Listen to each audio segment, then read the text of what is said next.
오늘 말씀은 결혼이 하나님 나라의 운명을 결정합니다 라는 제목으로 오늘 말씀을 나누고자 합니다. 최근에 우리 교회 또 결혼식도 있고 해서 이 결혼이 개인의 가문의 문제만이 아니라 우리 교회의 문제이고 나아가서 하나님 나라의 문제라는 것을 어떤 말씀을 통해서 한번 같이 살펴보기를 원합니다. 하나님은 아담과 하와를 지으시고 그 후로 후손들이 번성하고 생육하고 번성하면서 인류를 형성하도록 그렇게 하셨습니다. 그런데 이 아담을 통해서 생성되어지는 첫 인류는 시간이 지날수록 타락해버리고 말았습니다. 그리고 하나님은 결국 홍수로 심판하여서 노아의 가족들 몇 명 빼고는 다 죽게 되어 버렸습니다. 이들이 타락해 가는 과정을 보면 그 중에 가장 중심적인 역할을 했던 것이 바로 결혼입니다. 결혼을 어떻게 했느냐, 이것이 너무너무 중요한 것임을 알 수가 있습니다. 오늘 몇 가지로 한번 살펴볼 텐데요. 첫째, 하나님의 아들들이 누구냐? 하나님의 아들들. 2절 말씀을 한번 읽어보도록 하겠습니다. 하나님의 아들들이 사람의 딸들의 아름다움을 보고 자기들이 좋아하는 모든 여자를 아내로 삼는지라. 네, 하나님의 아들들 그리고 사람의 딸들이라고 나오고 있습니다. 하나님의 아들들, 천사인가? 이렇게 우리가 생각할 수 있는데 이것을 어떻게 해석할 것인가? 모세가 창세기를 기록했는데 모세가 창세기를 기록할 당시에 그들의 생각, 그들의 표현 방식, 이런 것들을 우리가 알면 모세가 이런 의도로 표현했구나라는 것을 알 수가 있습니다. 모세는 이스라엘 백성들을 이끌어낸 리더인데 모세가 이런 말을 했습니다. 출애굽기 4장 22절 말씀 같이 한번 읽어보겠습니다. 너는 바로에게 이르기를 여호와의 말씀에 이스라엘은 내 아들 내 장자라. 네, 이스라엘은 내 아들이라고 표현하고 있습니다. 내 장자라. 이후로도 이런 표현들이 자주 나옵니다. 이스라엘 백성들, 하나님이 택하신 자녀들, 하나님이 기뻐하시는 공동체, 이것을 하나님의 아들들이라고 표현합니다. 아들들. 그래서 이 하나님의 노아의 시대에 나오는 하나님의 아들들이 그냥 신령한 존재, 어떤 특별한 그런 존재들이 아니라 하나님의 선택된 계보를 이야기합니다. 하나님의 말씀을 붙잡고 말씀을 전해 가야 될 하나님의 셋세 자손들을 하나님의 아들들이라고 이야기를 합니다. 하나님의 거룩한 나라를 이루어갈 하나님의 거룩한 자녀들의 공동체, 어떤 부족적인 공동체를 말합니다. 그래서 개인이 아닙니다. 어떤 공동체, 부족을 이야기합니다. 지금 또 중동 이슬람 국가들 중에서도 예수 믿는 부족들이 있습니다. 예수 믿는 개인이 존재하기는 어려운데 예수 믿는 지역, 부족, 가문 이렇게 존재를 합니다.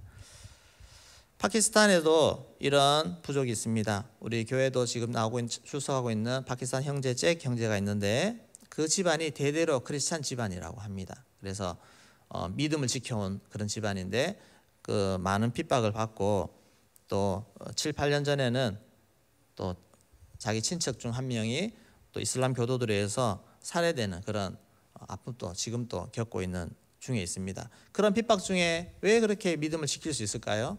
그 가문 자체가 크리스찬 가문이기 때문에 그렇습니다. 그래서 이 가문이라는 것이 너무너무 중요합니다. 셋의 후손이 노아까지 내려오면서 이 하나님 나라 거룩한 공동체가 점점점 커져가면 좋을 텐데 그렇지를 못했다는 것입니다. 시간이 지날수록 계속 타락해서 결국 노아 그리고 노아의 세 아들, 노아도 500살이 살 동안 아들 3명만 낳았겠습니까? 많은 자손들을 낳았지만 그 중에 거룩함으로 남은 세 아들이 남아 있었습니다. 그래서 결혼의 문제는 개인의 문제가 아닙니다. 우리 가족만의 문제가 아닙니다. 이것은 전체 가문의 문제요, 공동체의 문제요. 오늘 보면 우리 교회의 문제입니다. 하나님 나라의 문제입니다.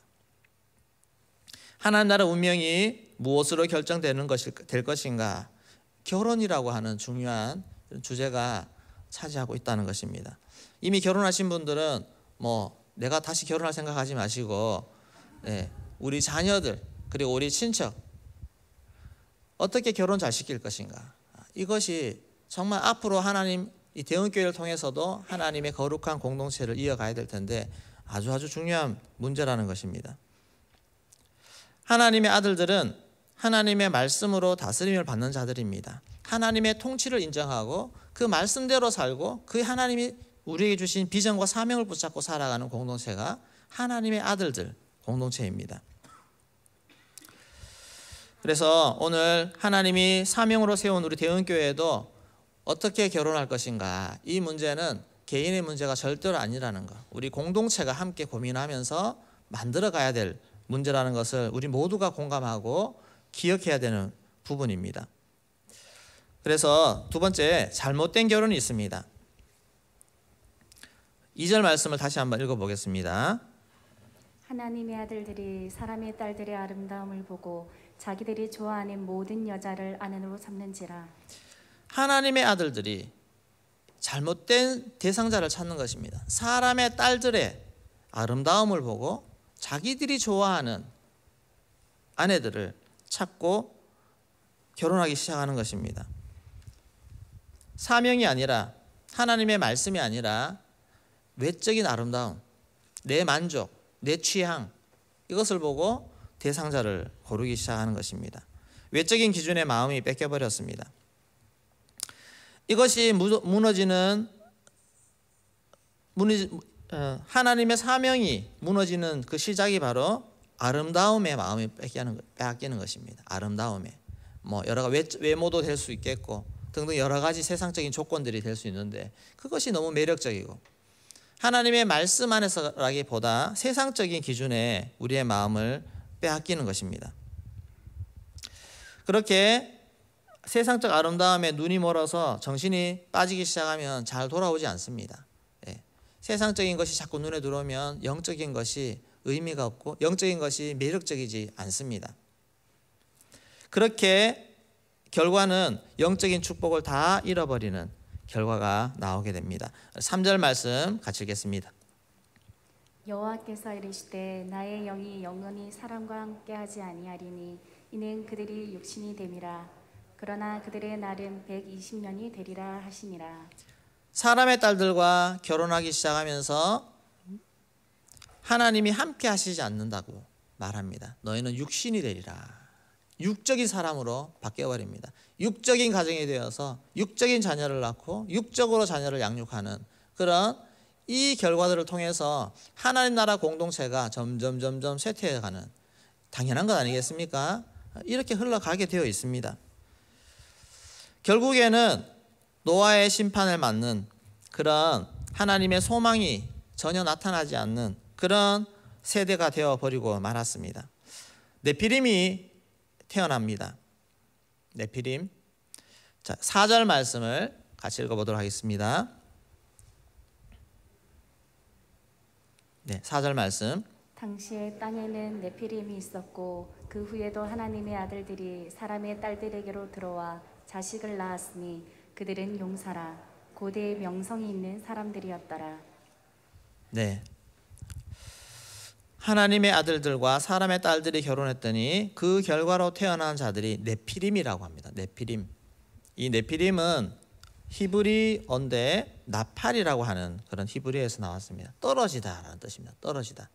타락하다라는 것입니다. 네피림, 타락한 자들. 하나님의 아들들이 결혼해서 다음 세대가 되었을 때 이들이 타락한 자들이 되어버리고 말았습니다. 신앙이 전수되지 않습니다. 계속. 그런데 이들은 용사라고 얘기하고 있고 당대 명성 있는 사람이라고 얘기합니다. 하나님의 사명에서 벗어난 능력 있는 자들, 아름다운 자들이 결국 무엇을 추구합니까? 개인의 명예를 추구하고 이름이 높이기를 추구하고 힘센 자들은 내가 왕이 되기를 추구하고 자기 이름을 높이는 것입니다. 이렇게 세상 사람들이 볼 때는 정말 멋있는 사람들이 부스부스 올라오는데 하나님 사명과는 상관없는 사람들입니다. 이런 세상, 힘이 지배하고 세상적인 아름다움이 지배하는 그런 세상으로 바뀌어버리는 것입니다. 우리 안에도 이런 네피림들이 없기를 소망합니다. 대형교회 안에 이런 세상적인 기준이 좋은 사람들이 인기가 좋고 막 선망이 되고 또 우리 자녀들도 그렇게 기르려고 하는 이런 것이 다 네피림들입니다. 이것이 세상을 하나님으로부터 멀어지게 만드는 것입니다. 참, 그럼 어떻게 해야 되는가? 사명으로 만나야 됩니다. 사명으로 만나기. 고린도후서 6장 14절 15절 말씀 같이 읽겠습니다. 너희는 믿지 않는 자와 멍에를 함께 매지 말라. 의와 불법이 어찌 함께하며 빛과 어둠이 어찌 사귀며 그리스도와 벨리알이 어찌 조화되며 믿는 자와 믿지 않는 자가 어찌 상관하며. 네, 믿지 않는 자와 멍에를 함께 하지 말라 그랬습니다. 여러분, 이 말씀이 너무너무 중요한 말씀입니다. 결혼은 두 사람이 멍에를 함께 매는 것입니다. 우리 멍에 많이 들으셨죠? 함께 가야 제대로 힘을 발휘해서 같이 힘을 덜어서 갈 수가 있는데, 이게 맞지 않으면 두 사람 다 힘든 것이 멍에입니다. 종교개혁자 칼빈이 말하기를 결혼이라는 것이 하나님이 주신 가장 큰 축복의 한 가지지만 사람이 범죄하여 타락한 이후에 이성이 혼미해져서 사람을 만나지 못하는 까닭에 그릇되게 배우자를 만났을 때 수많은 고생과 부담 속에서 허덕이면서 고통하고 슬퍼하면서 일생 쇠퇴하고 만다, 이렇게 말하고 있습니다.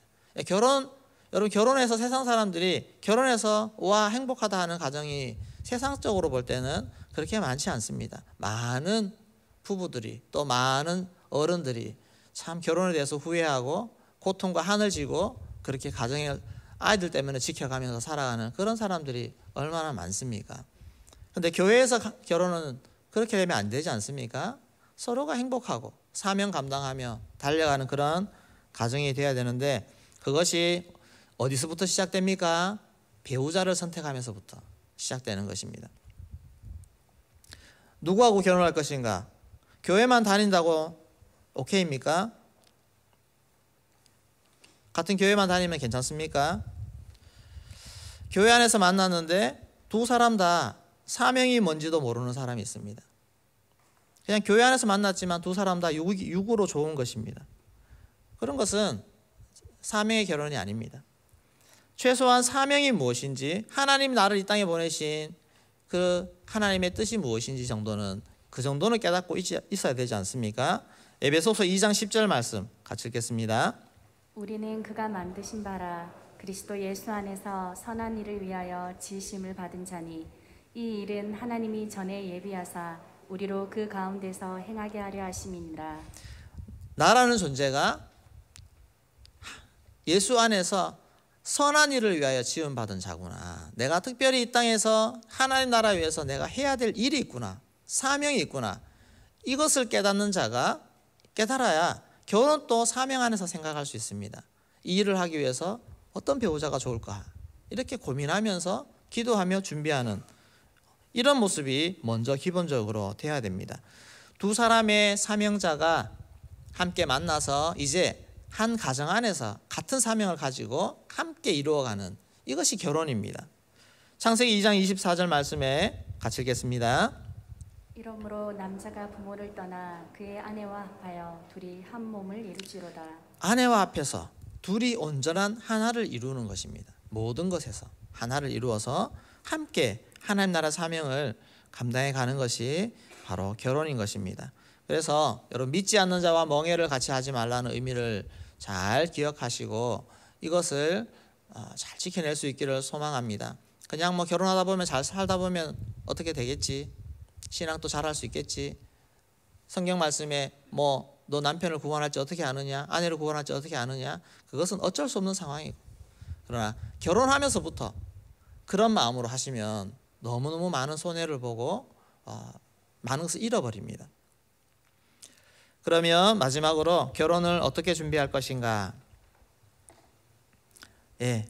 우리 결혼하지 않은 우리 청년들, 또 다이비드, 그리고 그 밑에 우리 친구들로부터 나를 먼저 준비시키는, 나를 먼저 사명으로 준비시키는 일부터 하시기 바랍니다. 사명을 깨닫는 것입니다. 제자 비전, 제자로서 어떻게 살 것인가, 제자로 살아갈 것이 무엇인가를 분명하게 내가 알아야 됩니다. 사명이 뭔지 모른다면은 이 사명을 알게 해달라고 기도하면서 부지런히 나를 하나님 앞에 먼저 준비시키시기를 바랍니다. 그리고 계속 자라는 제자가 되십시오. 사람은 세월이 지나면서 계속 성장해 갑니다. 신앙도 계속 자라고 인생을 보는 눈도 계속 넓어지면서 세상을 더 이해하게 됩니다. 그래서 20대 후반에 내가 인생 배우자를 만나서 내가 인생을 계획하는 것하고 이미 40년 50년 살아서 세상을 알고 사명이 뭔지 알고 그렇게 알면서 인생 서로 배우자를 보는 거하고 눈이 다르지 않겠습니까? 내 좋은 대로 내 뜻대로 하는 것보다 훨씬 더 경험이 있는 분들, 성숙한 분들의 도움과 조언을 구하면서 함께 만들어가는 것입니다. 그래서 가문이 필요하고, 그래서 교회가 필요하고, 공동체 리더들이 필요하고, 그래서 결혼은 함께 만들어가는 것입니다. 우리 결혼 대상자들은 나를 잘 준비시키는 것이 가장 우선입니다. 좋은 사람 있는데 소개시켜 주려다 보니 참 한쪽이 너무 안 됐고, 그러면 소개시켜 주기도 힘들지 않습니까? 나를 잘 준비시키십시오. 사명 안에서 성실하게 신실하게 주님을 따라가는 제자로 잘 준비되기를 소망합니다. 그래서 정말 마음껏 소개시켜 줄 수 있고 마음껏 연결시켜 줄 수 있는 그런 사람으로 잘 준비해 보십시오. 그러면 하나님이 축복하십니다. 우리 부부 중에 간혹 남편 신앙이 탁월하다든지 아내가 너무 탁월하다든지 이런 경우를 보이는 가정들이 있습니다. 그럴 때는 대개 결혼 이후에 한쪽이 은혜 받고 이렇게 주님 앞에 나오는 그런 경우들이 많습니다. 결혼할 당시에는 대부분 비슷한 수준이라고 보시면 됩니다. 믿음이 있든 없든 그렇게 결혼할 때 그렇게 된다는 것입니다.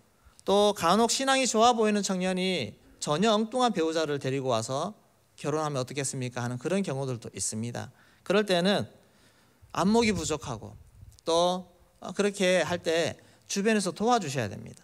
주변에서 도와주셔서 잘 결혼을 만들어 갈 수 있도록 그렇게 해야 됩니다. 결혼이 앞으로도 많이 대형교회에서 결혼이 되어지기를 소망합니다. 아멘.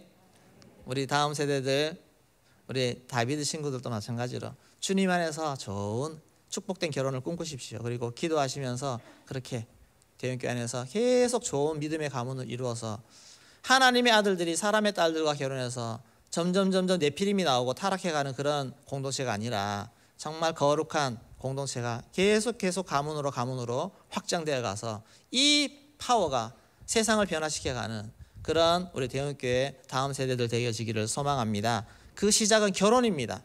여러분 부모님들 결혼할 자녀 앞두고 계신 분들 정말 목숨 걸고 기도하셔서 우리 자녀들 세상에 안 믿는 친구들하고 결혼하지 않고 믿는 사람, 믿는 자녀, 교회 안에서 그리고 함께 비전을 꿈꿀 수 있는 그런 자녀로 결혼할 수 있도록 기도할 수 있기를 소망합니다. 그렇게 하면 다음 세대부터 소망이 생기지 않습니까? 하나님의 은혜가 부어집니다. 하나님 축복이 부어집니다. 그리고 내 자녀 결혼이 하나님 나라를 세워가는데 정말 쓰임받는 그런 가문이 될 줄로 믿습니다. 그렇게 함께 기도하시면서 누구는 저렇게 결혼하는데 그냥 부러워만 하지 마시고 시기만 하지 마시고 잘 기도로 준비해서 우리 모두가 축복받는 그런 세대들을 함께 만들어갈 수 있기를 주의 이름으로 축원합니다. 예.